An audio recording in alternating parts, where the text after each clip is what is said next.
Good morning बच्चों। आज हम 11 चैप्टर सदिश बीजगणित ये हम करेंगे आज। पहले मैं तुम्हें इसका इंट्रोडक्शन देती हूँ। सदिश बीजगणित, इसमें सदिश, इसमें क्या दो राशियाँ होती हैं। पहले तो ये देखो, अदिश राशि और सदिश राशि। अदिश राशियाँ कौन सी होती हैं? अदिश होती हैं लंबाई, द्रव्यमान, समय, दूरी, गति, क्षेत्रफल, आयतन, तापमान, कार्य, धन, वोल्टता, घनत्व एंड प्रतिरोधकता। सदिश राशियाँ जिनमें दिशा भी होती है, परिमाण भी हो और दिशा भी हो। अदिश में सिर्फ परिमाण होता है और सदिश में परिमाण के साथ दिशा भी होती है, मैग्नीट्यूड के साथ डायरेक्शन भी होती है। विस्थापन, वेग, त्वरण, बल, भार, संवेग, विद्युत क्षेत्र की तीव्रता। तो अदिश पहले देखो, अदिश में है ए बी। जैसे कोई भी लाइन है, ए बी का कितने सेंटीमीटर की है? 4 सेंटीमीटर है, 6 सेंटीमीटर है। तो ये इसका परिमाण हो गया। सदिश दिष्ट रेखाखंड, सदिश जैसे ए से बी की तरफ डायरेक्शन है ये, या फिर बी से ए की तरफ तीर का निशान अर्थात सदिश की दिशा। अब सदिश राशि एक ऐसी राशि जिसमें परिमाण एवं दिशा दोनों होते हैं, सदिश कहलाती है। अब सदिश में कुछ वर्ड्स देखो। प्रारंभिक बिंदु, वह बिंदु जहाँ से सदिश प्रारंभ होता है प्रारंभिक बिंदु कहलाता है। जैसे यहाँ पे देखो, यहाँ पे ए से शुरू हो रहा है, ए से बी की डायरेक्शन है, ए से शुरू हो रहा है तो ए प्रारंभिक बिंदु है। यहाँ पे बी से शुरू हो रहा है तो बी प्रारंभिक बिंदु है। अंतिम बिंदु, वह बिंदु जहाँ सदिश समाप्त होता है अंतिम बिंदु कहलाता है। तो इसमें बी अंतिम बिंदु हो गया, यहाँ पे ए अंतिम बिंदु हो गया, क्योंकि इसमें डायरेक्शन इधर से इधर है तो बी ए पे आके ख़त्म हो रही है तो ए अंतिम बिंदु। यहाँ पे डायरेक्शन ऐसे है, इधर की तरफ है, बी पे आके ख़त्म हो रहा है तो बी अंतिम बिंदु है। अब आते हैं परिमाण। किसी सदिश की प्रारंभिक एवं अंतिम बिंदुओं के बीच की दूरी को सदिश का परिमाण अथवा लंबाई कहते हैं। लंबाई कभी ऋणात्मक नहीं होती। एक यहाँ पे नोट भी देखो, अदिश राशियों को साधारण गणित की सहायता से जोड़ा, घटाया, गुणा व भाग किया जा सकता है, जबकि सदिश को नहीं। अब है स्थिति सदिश, पोजीशन वेक्टर। किसी तल या अंतरिक्ष में एक बिंदु P x y z लीजिए। ये तीन हो गए, x, y और z, ये 3 डायमेंशनल है। इसमें कोई बिंदु P है। मूल बिंदु O 0 0 0 इसके निर्देशांक हैं। सदिश P में OP में देखो, OP लिखा ऊपर, सदिश की डायरेक्शन बना दी में O प्रारंभिक बिंदु, मूल बिंदु भी क्या है ये, और P अंतिम बिंदु। OP को हम क्या पढ़ेंगे? O के सापेक्ष P का स्थिति सदिश है। OP जो है वो O के सापेक्ष P का स्थिति सदिश है। अब P के निर्देशांक x y z ये माना हमने। सदिश अगर ये P के निर्देशांक x y z हों तो OP xi plus Y J plus Z के, इन सब के ऊपर कैप लगती है।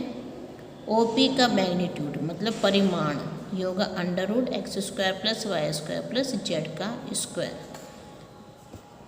जनरली जो हम यूज़ करेंगे वो O के सापेक्ष A, B और C के स्थिति सदिश, मीन्स O है ये, O के साथ OA, तो इसे पढ़ेंगे वेक्टर A, OA सदिश वेक्टर A, OB ये इसको B वेक्टर, OC को C वेक्टर।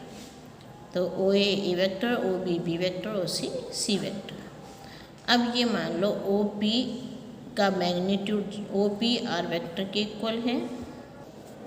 अब यहाँ पे दिशा कोण, सदिश आर वेक्टर द्वारा, ये जो OP है इसको आर वेक्टर ले लिया हमने, ये हो गया R vector. First part, X अक्ष की धनात्मक दिशा के साथ बनाया कोण अल्फा।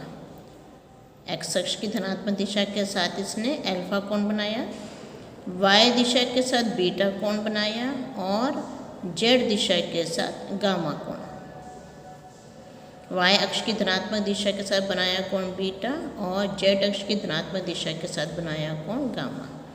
इसको जैसे ये ऐसे भी समझ सकते हो इसको, ये एक्स है, ये वाई है, जेड है, ये सीधी हमने एक लाइन खींच दी, बिल्कुल सीधी एक लाइन खींच दी। तो एक्स अक्ष के साथ अल्फा कोण, वाई अक्ष के साथ इसका बीटा कोण और जेड अक्ष के साथ इसका गामा कोण बन रहा है। अब है दिक् कोसाइन, ये आपका चैप्टर 10 है, दिक् cosine, direction cosines, cos alpha beta.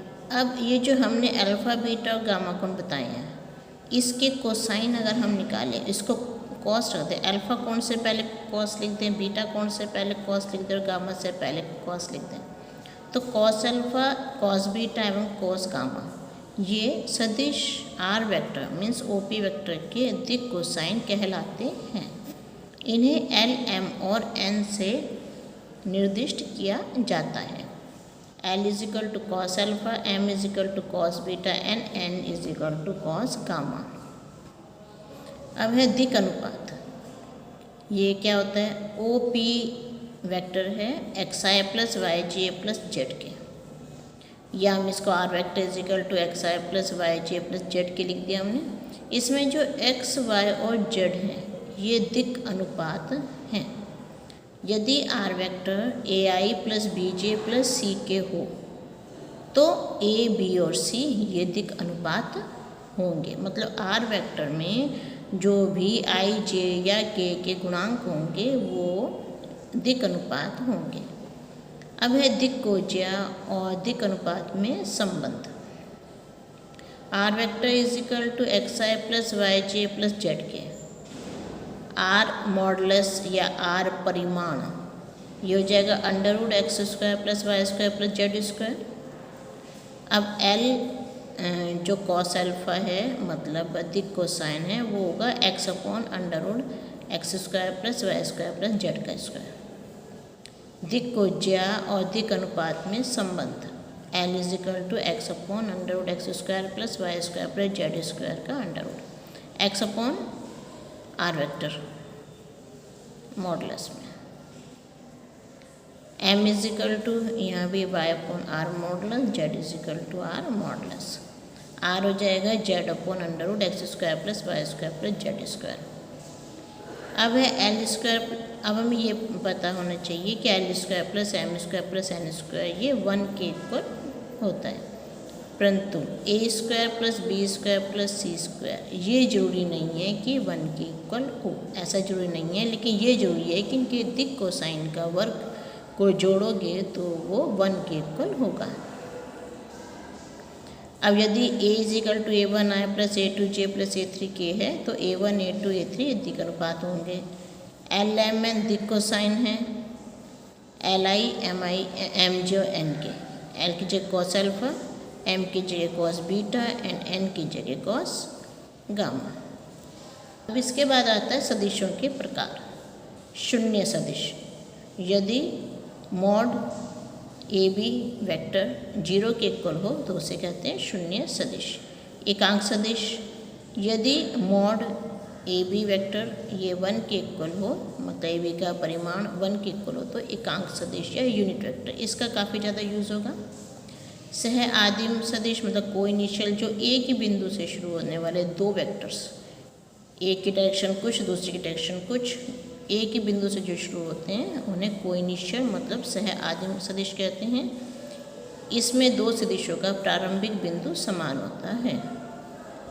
फिर है समरेखीय, ए वेक्टर और बी वेक्टर एक ही रेखा में है, समांतर एक ही, ये अगर ये दोनों एक रेखा में हो, एक साइड एक दिशा में समांतर, ये समांतर हो गए, ये भी समांतर हो गए, ये एक दिशा में हो गए, ये विपरीत दिशा में हो गए। दो सदिश, दो या दो से अधिक सदिश एक रेखा में हो या समांतर हो तो उन्हें समरेखीय या समांतर सदिश कहते हैं। फिर आता है एक समतलीय सदिश। अगर एक ही तल में कुछ सदिश हो तो उन्हें समतलीय सदिश कहेंगे। एक ही तल में है ये।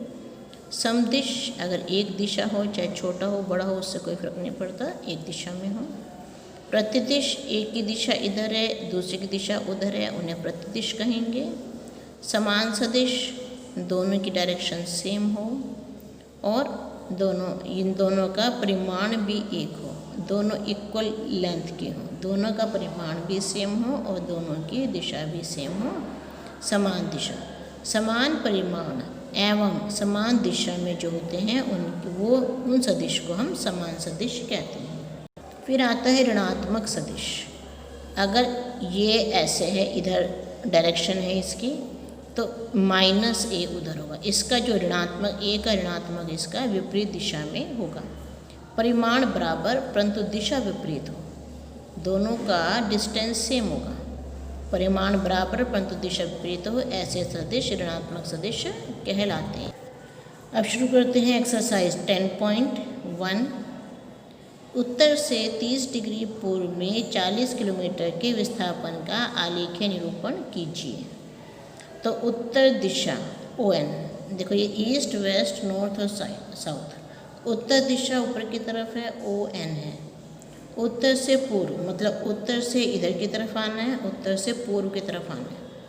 और 30 डिग्री, यहाँ से उत्तर से 30 डिग्री का कोण बनना है और इधर 40 किलोमीटर जाना है हमने। ये जो लेंथ है OP वो 40 किलोमीटर है।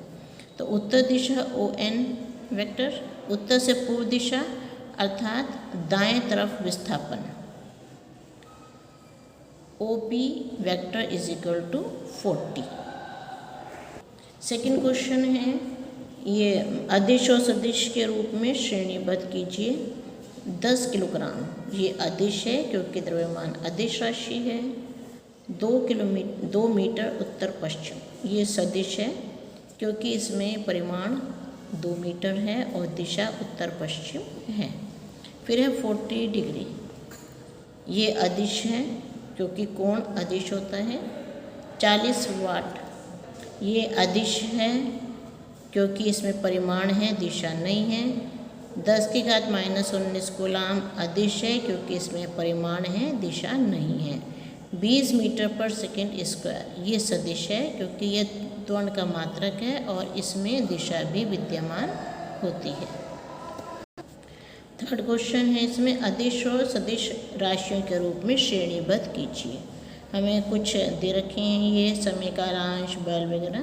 तो अदिश में दिशा नहीं होती, समय कालांश दूरी और कार्य। सदिश में बल और वेग। अब इसके बाद है हमें एक आकृति दी हुई है, इसमें ए vector, B vector, C vector और डी वेक्टर। ए वेक्टर की दिशा इधर है, बी वेक्टर की नीचे है, सी वेक्टर की इधर है और डी वेक्टर की नीचे की तरफ दिशा है।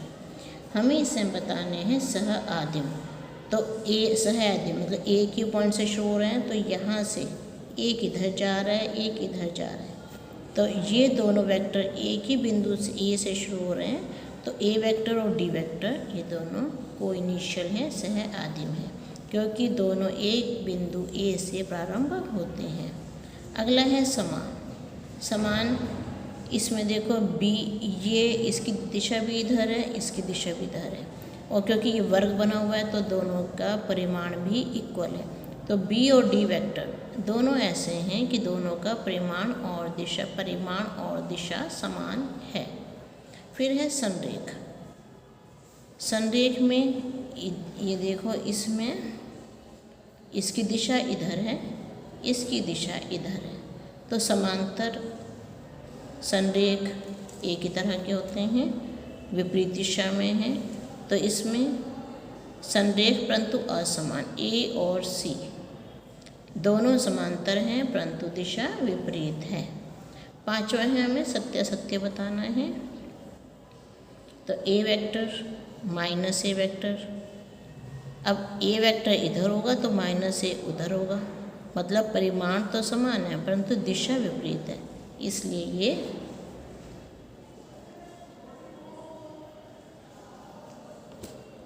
सत्य है। फिर है संरेख।